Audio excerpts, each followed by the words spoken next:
ìbà ọlọ́run kókó inú ìwé ìròyìn kúmọkùmọ ni ẹ fẹ́ gbọ́.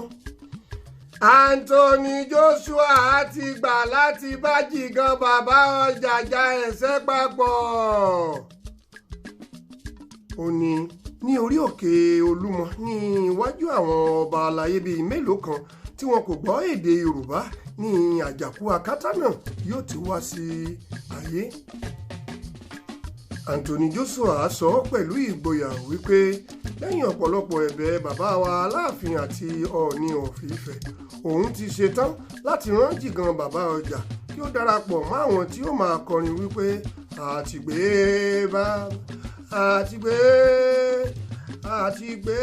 bàbá relé. Anthony ò dájú o yẹn tó mọ̀ pé wọ́n náà ní half-blood ló dẹ̀ ń lò. Ìròyìn kúmọkùmọ náà ni ẹ̀ ń gbọ́. Ọ̀rọ̀ yìí ló bà bàbá Junior lẹ́rù ló mú kí Mr. Latin olórí orílẹ̀-èdè Congo ẹ má bínú lórí orílẹ̀-èdè Congo kan ni mo fẹ́ sọ. Aṣíwájú àwọn onítíátà káàkiri àgbáyé rán ni sí àwọn asùnkúngbadé of ilẹ̀ Olújì àti àwọn tí wọ́n ń ta pósí ọ̀ríjìnà ní ẹ̀gbẹ́ Láǹtúró ní Abẹ́òkúta pé kí wọ́n múra sílẹ̀ o ọ̀run fẹ́ gba àlejò. Ṣé ẹ gbàgbé pé iléeṣẹ́ Matrix Homes and Properties Limited ló ṣe onígbọ̀wọ́ ìròyìn kúmọkùmọ ti ọ̀sẹ̀ yìí? Nítorí náà ni ẹni ọ̀wọ̀ Daddy Rilwan tí gbogbo ayé mọ̀ sí Igwe Ọláìyá jẹ́ kí everybody mọ̀ wípé òrùka tí ó bá gbé màálùú ṣubú ó di dandan kí ó pa ènìyàn.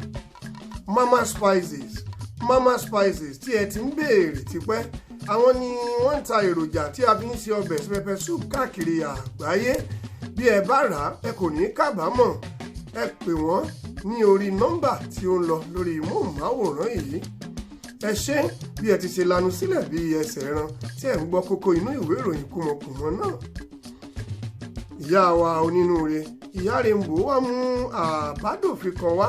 Ó sọ fún Mr. Latin wípé àti ọ̀gá Bello pé kí wọ́n kúkú jẹ́ kí wọ́n ṣe artist night Jigan bàbá ọjà sílẹ̀ ní òní kí ó tó di pé ó lọ fẹnu kó skíbọ̀ ẹ̀sẹ̀ ní ọ̀túnla nítorí pé àrùn coronavirus kò ní fi àyè gba pàtí ní ìlú Nàìjíríà. Lẹ́ẹ̀kan sí iléeṣẹ́ Matrix Homes and Properties Limited ló ní pé ẹ wá fi owó kékeré dókòwò pẹ̀lú wọn kí ẹ gba 30% ní ọdọọdún. Tó a kò lè torí àwíjàre ká yin ọba lọ́rùn. Ayọ̀ ọmọ Olúyẹmí ló kọ ìròyìn fún wa nígbà tí ìyá ìwà bá wa táìpù ẹ̀. Ọọ̀ni of Ifẹ̀ ní cameraman, Aláàfin ní location driver. Èmi ọmọ yín olórí bí ìlú Ògùn ẹlẹ́nu bí ìgò epo ògbóǹlẹ́jà wúdẹ̀ ní ẹ̀kan bí ọgbẹ́ aláṣejù bàbá Jẹ́nrọ́lá tí fi ẹsẹ̀ méjèèjì ta ajá nípa ni mo kà á fúlẹ́ńkìlẹ̀ sí etí ìwòran yín. Gbogbo wa ni kí ẹ mú o. Ẹ tẹ̀lé wa lórí Facebook, ẹ subscribe sí Kúmọkùmọ TV kí ẹ má gbàgbé pé ìgbádùn tiyín náà ló jẹ wá lógún. Ẹ wá ká bá yín polówó ọjà pọ́pù lówó ẹ̀ a máa bá yín ṣe dáadáa. Ìyókù tún di ní ọjọ́ méje bí mo ṣe wí lẹ́ẹ̀kan. Ilé yín ni kí ẹ máa gbé o.